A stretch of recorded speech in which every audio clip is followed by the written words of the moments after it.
ಕಡೆಗೋಲು ಕೃಷ್ಣನ ಸನ್ನಿಧಾನದಲ್ಲಿ ದೇಶದ ಪ್ರಧಾನಿ ನರೇಂದ್ರ ಮೋದಿ ಲಕ್ಷಕಂಠ ಗೀತಾ ಪಠಣದಲ್ಲಿ ಭಾಗವಹಿಸುವ ಮೂಲಕ ಅನೇಕ ಧಾರ್ಮಿಕ ಕಾರ್ಯಗಳಿಗೆ ಚಾಲನೆಯನ್ನ ನೀಡಿದ್ದಾರೆ. 10 ಶ್ಲೋಕಗಳನ್ನು ಪಠಿಸಿ ದೇಶಕ್ಕೆ ಭಗವದ್ಗೀತೆಯ ಸಂದೇಶವನ್ನ ಸಾರಿದರು. ರೋಡ್ ಶೋ ಬಳಿಕ ಕೃಷ್ಣಮಠಕ್ಕೆ ಆಗಮಿಸಿದ ಮೋದಿ ಮೊದಲು ಅಷ್ಟಮಠಗಳನ್ನು ವೀಕ್ಷಿಸಿ ಸಾಗಿದ್ರು. ಕನಕದಾಸರ ಪುತ್ಥಳಿಗೆ ಪುಷ್ಪಾರ್ಚನೆ ಸಲ್ಲಿಸಿದ ಅವರು ಕನಕನ ಕಿಂಡಿಯ ಮೂಲಕ ಶ್ರೀಕೃಷ್ಣನ ದರ್ಶನ ಪಡೆದರು. ಸ್ವರ್ಣ ಲೇಪಿತ ಕನಕನ ಕಿಂಡಿ ಉದ್ಘಾಟನೆ ಮಾಡಿದ ಮೋದಿಗೆ ಪೂರ್ಣಕುಂಭ ಸ್ವಾಗತ ಕೋರಲಾಯಿತು. ಬಳಿಕ ಮಧ್ವ ಸರೋವರಕ್ಕೆ ತೆರಳಿದ ಪ್ರಧಾನಿ ತೀರ್ಥ ಪ್ರೋಕ್ಷಣೆ ಮಾಡಿಕೊಂಡು ಮಠದೊಳಗೆ ತೆರಳಿದ್ರು.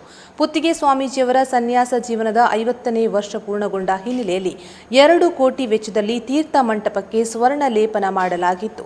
ಇದನ್ನು ದೀಪ ಬೆಳಗುವ ಮೂಲಕ ಮೋದಿ ಉದ್ಘಾಟಿಸಿದರು. ಬಳಿಕ ಮೋದಿ ಕೃಷ್ಣ ಮುಖ್ಯ ಪ್ರಾಣದೇವರ ಗರುಡ ದೇವರ ದರ್ಶನ ಪಡೆದು ಮಠಾಧೀಶರೊಂದಿಗೆ ಮಾತುಕತೆಯನ್ನ ನಡೆಸಿದರು. ಮಾತ್ರವಲ್ಲದೆ ಮಠದ ಒಳಗಿನ ವಿವಿಧ ಗುಡಿಗಳನ್ನು ದರ್ಶನ ಮಾಡಿದರು. ಬಳಿಕ ಗೀತಾ ಮಂದಿರಕ್ಕೆ ತೆರಳಿದರು. ಅಲ್ಲಿ ನೂತನ ಅನಂತ ಪದ್ಮನಾಭ ದೇವರ ಪ್ರತಿಮೆ ಅನಾವರಣಗೊಳಿಸಿದರು.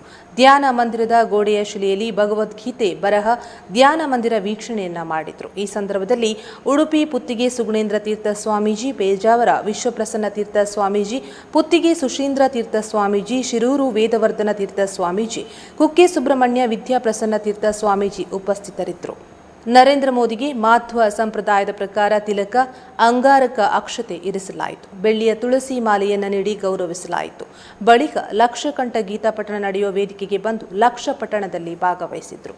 ಪರ್ಯಾಯ ಮಠದ ವತಿಯಿಂದ ಪುತ್ತಿಗೆ ಶ್ರೀಗಳು ನವಿಲು ಗರಿಯುಳ್ಳ ಪೇಟ ತೊಡಿಸಿ ಬೃಹತ್ ಕಡೆಗೋಲು ಕೃಷ್ಣನ ಬೃಹತ್ ಫೋಟೋ ನೀಡಿ ಗೌರವಿಸಲಾಯಿತು. ಈ ಸಂದರ್ಭದಲ್ಲಿ ಮಾತನಾಡಿದ ಪುತ್ತಿಗೆ ಸುಗುಣೇಂದ್ರ ತೀರ್ಥ ಸ್ವಾಮೀಜಿ, ಶ್ರೀಕೃಷ್ಣನ ಬಳಿ ಪ್ರಧಾನಿ ಮೋದಿ ಅರ್ಜುನನಾಗಿ ಬಂದಿದ್ದಾರೆ. ಅಯೋಧ್ಯೆಯಲ್ಲಿ ರಾಮನನ್ನ ಸ್ಥಾಪಿಸಿ ಕೃಷ್ಣನ ಕ್ಷೇತ್ರಕ್ಕೆ ಮೋದಿ ಆಗಮಿಸಿದ್ದಾರೆ. 14 ವರ್ಷದ ಮೇಲೆ ರಾಮ ಅಯೋಧ್ಯೆಗೆ ಮರಳಿದ್ದ. ಗುಜರಾತ್ ಮುಖ್ಯಮಂತ್ರಿ ಆಗಿದ್ದಾಗ 14 ವರ್ಷದ ಹಿಂದೆ ನರೇಂದ್ರ ಮೋದಿಯವರು ಉಡುಪಿ ಶ್ರೀ ಕೃಷ್ಣ ಮಠಕ್ಕೆ ಬಂದಿದ್ರು. ಆಗಲೂ ನಮ್ಮ ಪರ್ಯಾಯ ನಡೆಯುತ್ತಿತ್ತು. ನಮ್ಮದು ಇಂದ್ರ ಪರ್ಯಾಯ. ನಾನು ಸುಗುಣೇಂದ್ರ, ಅವರು ನರೇಂದ್ರ. ಶ್ರೀಕೃಷ್ಣನಲ್ಲಿ ನಾನು ಆರೋಗ್ಯ ಶಕ್ತಿಯನ್ನ ಬೇಡುತ್ತೇನೆ. ರಾಮ ಮಂದಿರವನ್ನು ಕೃಷ್ಣ ಮಠಕ್ಕೆ ಬಂದು ಕೃಷ್ಣಾರ್ಪಣೆ ಮಾಡಿದ್ದಾರೆ. ಭಗವದ್ಗೀತೆಯ ಎಲ್ಲ ಅಂಶವನ್ನ ನರೇಂದ್ರ ಮೋದಿ ಜೀವನದಲ್ಲಿ ಅಳವಡಿಸಿಕೊಂಡಿದ್ದಾರೆ. ಕೃಷ್ಣ ನಿಸ್ವಾರ್ಥ ಸೇವೆಯ ಬಗ್ಗೆ ಗೀತೆಯಲ್ಲಿ ಹೇಳಿದ್ದಾನೆ. ನರೇಂದ್ರ ಮೋದಿಯವರು ತನ್ನ ಕಾರ್ಯವೈಖರಿಯಲ್ಲಿ ಅಳವಡಿಸಿಕೊಂಡಿದ್ದಾರೆ. ಶ್ರೀಕೃಷ್ಣ ಮಠಕ್ಕೆ ಮೋದಿ ಆಗಮನ ನನಗೆ ಮಹಾನ್ ಸಂತೋಷವಾಗಿದೆ. ಧರ್ಮ ಸಂಸ್ಥಾಪನೆಗೆ ನಾನು ಮತ್ತೆ ಮತ್ತೆ ಅವತಾರಗಳನ್ನು ಎತ್ತಿ ಬರುತ್ತೇನೆ ಎಂದು ಕೃಷ್ಣ ಹೇಳಿದ್ದ. ಶ್ರೀಕೃಷ್ಣನ ಸಂದೇಶವನ್ನ ಮೋದಿ ಪಾಲಿಸುತ್ತಾ ಬಂದಿದ್ದಾರೆ. ಧರ್ಮದಿಂದ ಜಗತ್ತು ರಕ್ಷಣೆ, ದುಷ್ಟರ ಶಿಕ್ಷೆ ಎಂಬುದನ್ನು ಪಾಲಿಸುತ್ತಿದ್ದಾರೆ. ವಿಶ್ವಗೀತಾ ಪರ್ಯಾಯಕ್ಕೆ ವಿಶ್ವನಾಯಕ ಮೋದಿ ಬಂದಿದ್ದಾರೆ ಎಂದು ಸಂತಸವನ್ನ ವ್ಯಕ್ತಪಡಿಸಿದರು. ಸಂಸ್ಕೃತ ಭಾಷಾ ಭಗವದ್ಗೀತಾ ಭಾಷಾ. ಶ್ರೀಕೃಷ್ಣ ಗೀತೋಪದೇಶಂ संस्कृत भाषायां कृतवान्.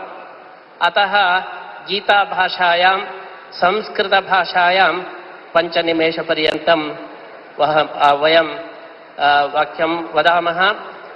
अस्मिन् दिवसे अस्माकं सर्वेषां कृष्णभक्तानां महान् सन्तोषः सञ्जातः. अस्माकं प्रधानमन्त्री श्री नरेंद्र मोदी महोदयः लक्षकंठ गीता पठन संदर्भे आगताः. नरेंद्र मोदी महोदयः अर्जुन इव. अर्जुनः इंद्रावतारः. श्री मध्वाचार्याः वदन्ति अर्जुने नरावेशः वर्तते. अतः नरेंद्र शब्दस्य अर्थः साक्षात् अर्जुनः. यत्र गीता प्रचलति तत्र अर्जुनः आगतः. अतः अर्जुन आगमनेन अस्माकं लक्षकंठ गीता समर्पणं संपूर्णम् इति वयं भावयामः. नरेंद्र मोदी महोदयः 14 वर्षानन्तरम् अत्र आगताः.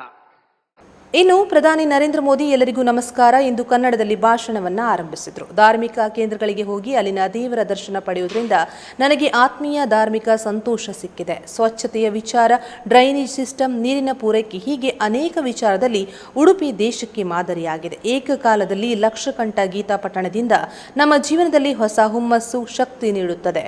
ಇದೇ ಶಕ್ತಿ ಆಧ್ಯಾತ್ಮಿಕ ಶಕ್ತಿಯಾಗಿದೆ, ಸಾಮಾಜಿಕ ಏಕತೆಯ ಶಕ್ತಿಯಾಗಿದೆ ಎಂದರು. ಎಲ್ಲರಿಗೂ ನಮಸ್ಕಾರ.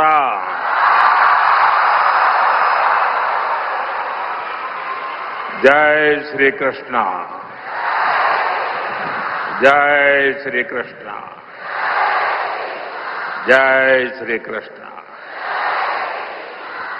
मैं अपनी बात बताना शुरू करूं उसके पहले यहां कुछ बच्चे चित्र बना के ले आए हैं।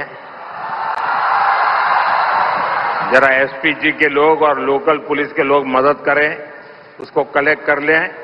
अगर आपने उसके पीछे अपना एड्रेस लिखा होगा तो मैं जरूर आपको धन्यवाद पत्र भेजूंगा। जिसके पास कुछ न कुछ है दे दीजिए, वो कलेक्ट कर लेंगे और आप फिर शांति से बैठ जाइए। मैं उससे योग्य बनूं और ज्यादा काम करूं और मुझसे जो अपेक्षाएं हैं उसे मैं पूर्ण करूं। भाइयों बहनों, अभी 3 दिन पहले ही मैं गीता की धरती कुरुक्षेत्र में था। अब आज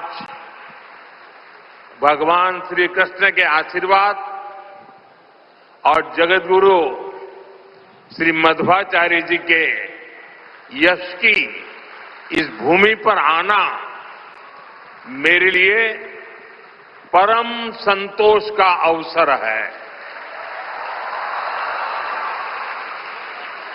आज के इस अवसर पर जब 1 लाख लोगों ने एक साथ भगवत गीता के श्लोक पढ़े तो पूरे विश्व के लोगों ने भारत की सहस्त्र वर्षों की दिव्यता का साक्षात दर्शन भी किया है।